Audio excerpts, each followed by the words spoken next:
আসসালামু আলাইকুম। আমি আকাশ। আজকে আপনাদের দেখাবো ক্লিপিং পাথ কিভাবে সম্পন্ন করে। ক্লিপিং পাথের মাধ্যমে কিভাবে আমরা বাইরের কাজগুলো কমপ্লিট করব।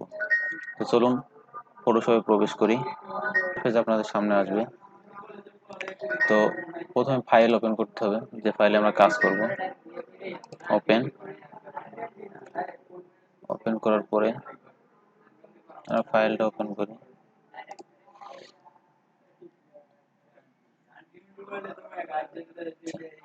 ফাইলটা ওপেন হওয়ার পর দেখেন, যেহেতু আমরা ক্লিপিং পাথ কিন্তু অনেক টুলসের মাধ্যমে করা যায়, তো আমরা পেন টুলের মাধ্যমে ক্লিপিং পাথের কাজটা কমপ্লিট করব। ফটোশপে ক্লিপিং পাথের কাজ সম্পন্ন করার জন্য যে টুলগুলো ব্যবহার করা হয়, যেখানে আরো একটা আছে, লেসো টুল দিয়েও সম্ভব, কিন্তু সবচেয়ে বেটার কাজ হয়, পারফেক্ট কাজ যদি আপনি করতে চান সেটা অবশ্যই আপনার পেন টুলের মাধ্যমে করা লাগবে।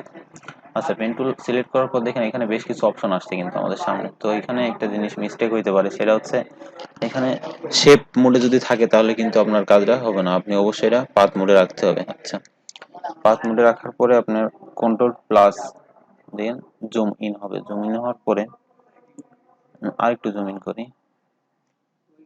এই দেখেন জুম ইন করার পরে নিচের কিছু খাস কাটা যে দাগগুলো আছে এগুলো কিন্তু অবশ্যই উঠানো লাগবে।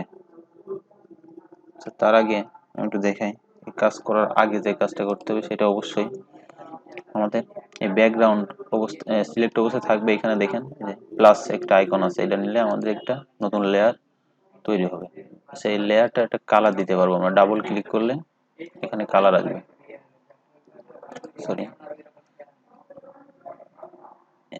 এখান থেকে কালার দিতে পারবো।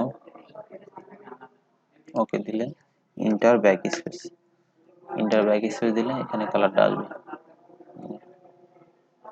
আচ্ছা, এখন আমরা এই ব্যাকগ্রাউন্ড কালারের উপর রাখি। ব্যাকগ্রাউন্ডের উপর রাখার পরে এটাকে কন্ট্রোল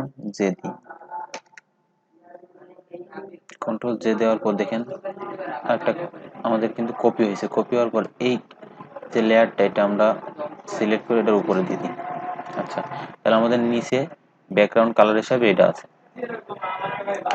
ঠিক আছে, তো এখন আমরা কাজ করব। কাজ করার জন্য পেন টুলটা সিলেক্ট করি, সিলেক্ট করে কন্ট্রোল প্লাস। আচ্ছা, প্রথম থেকে উপর থেকে করি, একটু দেখেন।